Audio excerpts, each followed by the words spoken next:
Hello everybody, it's Jonathan, face man, front man, man about town for the world famous Kissimmee Muscle 24-hour gym. And I'm here again today with Fernando Tossetti, Fernando Films, Tossetti Films, to tell a little bit more of our equipment history story.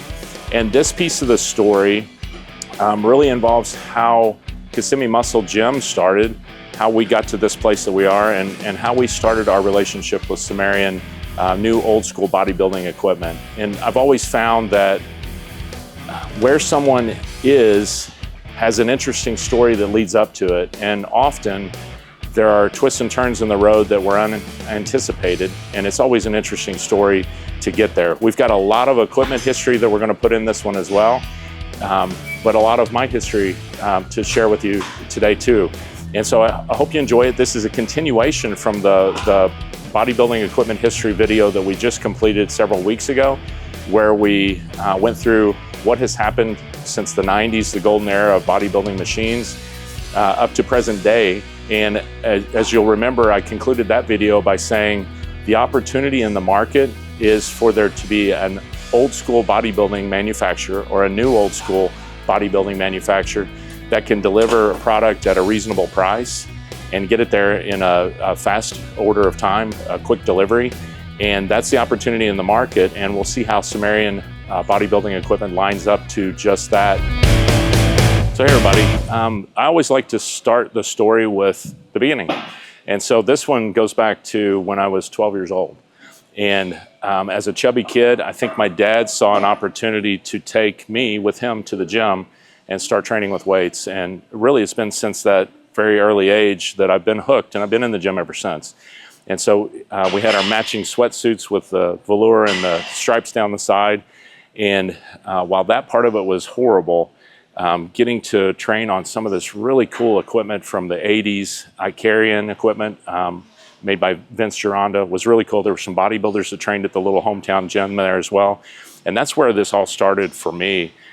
By the time we flash forward to finishing high school, I was convinced I was going to be a professional bodybuilder. And so I was doing everything I could to learn about bodybuilding, to train the best I could, to approach that as my lifestyle, and then perhaps eventually as a career as well.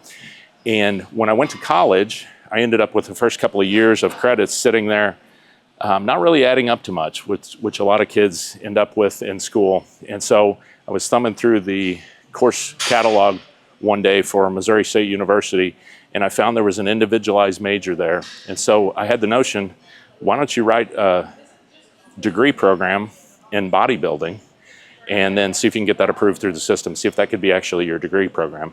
And while I didn't call it bodybuilding, my individualized degree program that I ended up graduating with my bachelor's degree with was called Human Biodynamics. And so I did that to try to put together the best skills I could build in business, in nutrition, in anatomy and physiology, so I could learn as much about running a gym. And so at the time when I was in my early 20s, I wanted to open a gym like we've opened with Kissimmee Muscle Gym.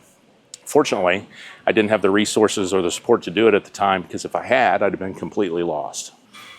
So through college, I ended up graduating with that bachelor's degree, and shortly after I was recruited back to Missouri State University to complete a master's degree in health promotion and wellness management. And it was the first group to go through that program through the curriculum. And it really felt like a repeat of what I had learned in my bachelor's degree, but I felt like it was a differentiator for me. And several of the people that I was in a social circle with at the time decided, along with myself, to try to pursue a career in pharmaceuticals. And I did that for one specific reason. I wanted to go make enough money so I could open my own gym. And so I set out on that career and ended up spending about 20 years in the pharmaceutical industry.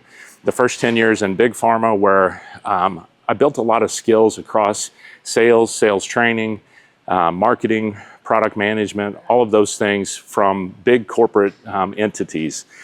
And the other piece of it that I learned, which was just a side effect of being in that position, was I traveled a lot.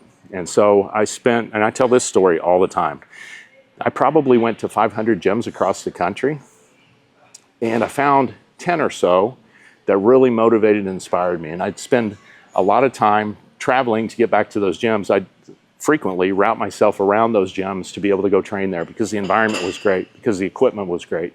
And so I became a student of the equipment that was contained in these gyms. And these are Gold's Gym in California. This is World Gym in Pacific Beach, Florida. This is Armbruster Pro Gym. It's Bev's Gym in New York. It's just the who's who of gyms that help to influence what we do every day here in the world famous Kissimmee Muscle 24-hour gym. And so I learned a lot about equipment. And interestingly, the equipment that you see here today is a reflection of those great gyms that I trained in. And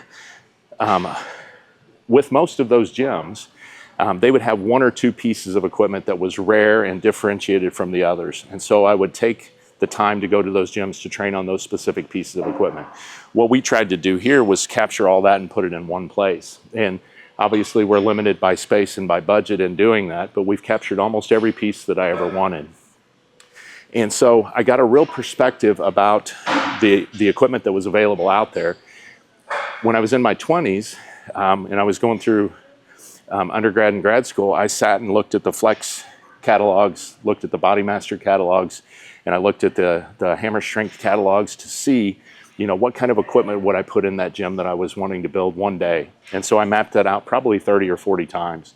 And so having this opportunity to go out and actually train on all this equipment made a big difference in what we selected for this gym. And so as we built this gym, we had the opportunity to engage with Mr. Olympia 3 times, with NPC Nationals 3 times, and we got some real perspective and context. And having the equipment here, I really became a student of the equipment, how it functions, because once you put equipment side by side, that's when you can truly compare the differences, the nuances and the differences of the equipment. And so I've had a real education this last 10 years here in Kissimmee Muscle Gym, being able to learn from the equipment that we've assembled here. And so Cimmerian, one of the first questions I asked was, where does the name come from?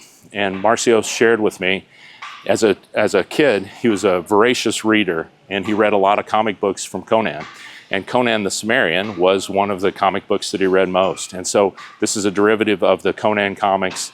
It's here on our new co-branded collaboration shirt. And the way I see it with this new shirt that we've put out, the first one of this kind that we've ever done, Conan chose his tool that he used for battle. The tool that he chose for battle was a sword. And so that's why we've got Cimmerian on the sword.